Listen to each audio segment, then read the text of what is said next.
Hello there and welcome to this video. This is a response to one of Ginny D's POV Roleplaying videos, which is an ongoing series that Ginny D is making to help you develop your characters. It is designed for roleplaying but can be applied to other crafts such as writing.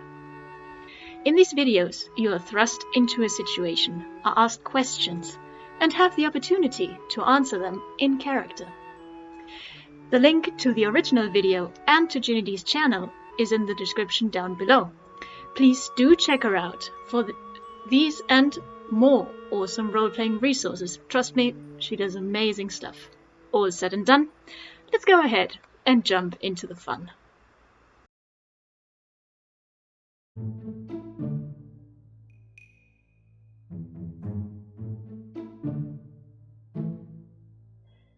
You're late. We agreed on sundown, did we not? I hope it's not a habit. Would you normally consider yourself a punctual person? Yes, excuse me, terribly sorry. I have sustained an injury, so walking is slow at the moment. It is not a habit. Well, let's not waste any more time. I am Augury, of course. My business needs no introduction, I'm sure. And it is best that we not name it. One never knows who may be listening. Tell me, what makes you think you'd be a useful addition to my guard? What makes you so special? Well, I am a very happy-go-lucky person. I enjoy a bit of a scuffle. I enjoy the adventure. I enjoy the thrill of everything adventuring, basically. I do have some special faculties at my disposal. Pardon me. I am a follower of Timora, as you may see. And, well, I can put those faculties at your disposal. This work requires a very particular set of skills, and we'll get to that, but it also requires a certain mindset. Would you consider yourself a moral person? Moral, it would depend on who you ask. I am not moral in the traditional sense of the word. I do, however, have kind of a moral code, if that's what you're referring to. And were you raised with this outlook, or have you come to it on your own? Raised, come to it on my own. I mean, in the end, it starts with one and ends with the second, right? It was an organic process between the two, I'd say. As death is a necessary part of life, it is also a necessary part of this job. You've killed before, I assume. Please describe your first kill. How old were you? What did you feel? I just started adventuring recently, if I'm to be honest, so as far as kills go, well, a lot of wraiths, some bandits that were burning a town down, feral goblins, you name it.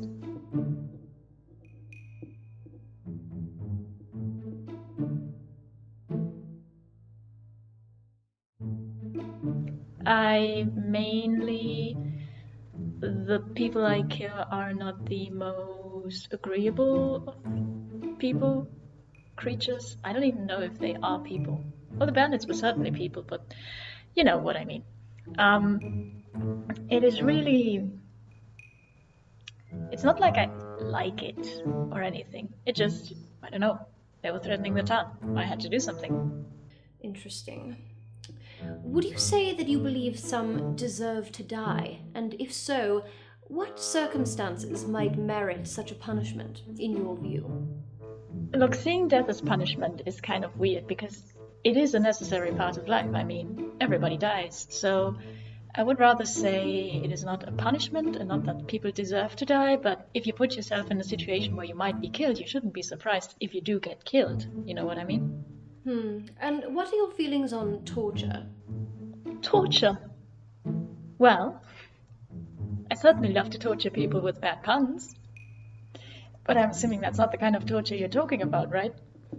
Is anyone off limits to you? Women, children, the innocent? Well, children are particularly fun to torture with bad puns. Specifically, if those children happen to be related to you, say, your siblings. It is hilarious. If we're not talking about that kind of torture though, yeah, I would have to say no. I see. Well, then let's discuss tactics. I am not merely seeking brute strength, although of course that can be useful in its own way. If given the option, would you rather deceive, convince, or threaten someone into doing your bidding? Or my bidding? Well, convince, certainly. It's always good to have people on your side instead of deceiving them to be on your side. That doesn't make a lot of sense, but yes. And are you a good liar then? Can you keep a secret? I mean, I am not a good liar, I have to say. But I am able to keep a secret, so you wouldn't have to worry about that.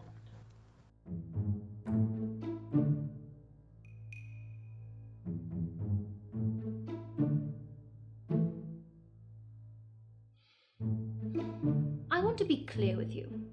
I understand that each living being has their own mind, their own beliefs. My goal is not to change those beliefs in you, but simply to identify the cost of overriding them. Money is no object here. I'm seeking the very best, and I am willing to pay for it.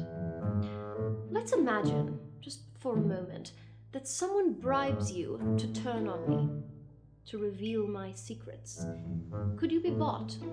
Oh, that's not so much a question of whether or not I could be bought, but whether or not your secret and you inspire confidence in me and the need to protect the secret. You know what I mean? It is not that I can't be bought. I don't think I have a price, actually. I mean, I'm not a piece of merchandise, so there's that. And but yeah, it ultimately depends on you. What kind of secrets are you keeping? What kind of secrets are you entrusting to me? How do you treat me? How do you treat other people? If that's all in the green, then you won't have to worry about a thing. And if they torture you, will you break easily? I do not have experience with torture, so I do not know how I can answer that question. As you can see, I generally have a sunny disposition, so if it is a thing of optimism, I don't think I will lack that. But also I have divine assistance. But apart from that, I really don't know. I would try not to, though. Well, I'll tell you in advance.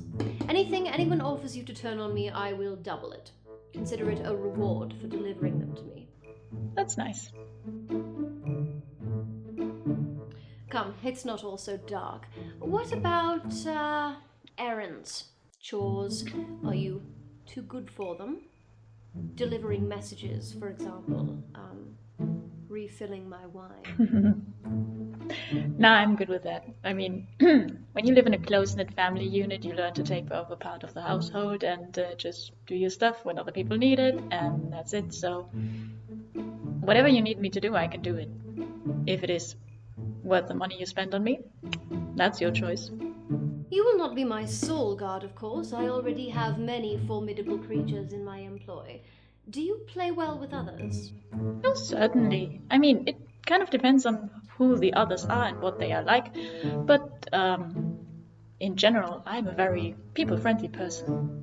And if you were to identify your main weaknesses, what would they be?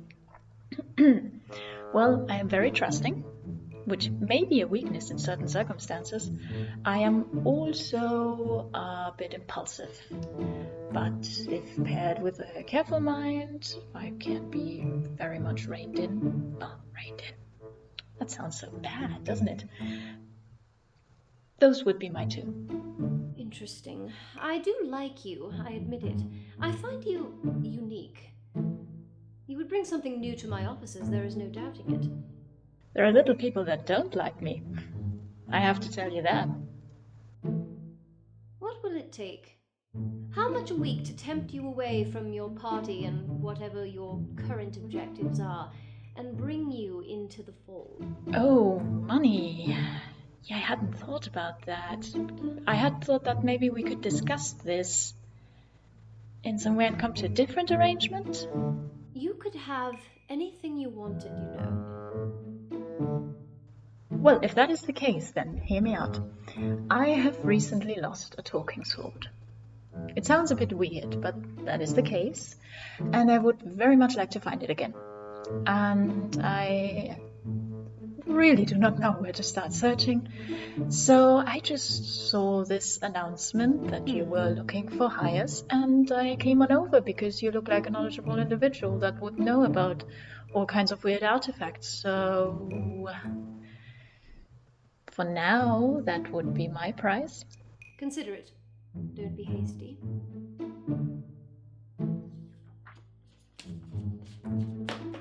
We're in the city 3 more days if you decide to accept. Inform me by then, and if you don't, well, let's hope we don't run into one another again. So this contract would only be temporary, right? I mean, there is no need... You may go. All right. I shall take my leave. Thank you very much for your time.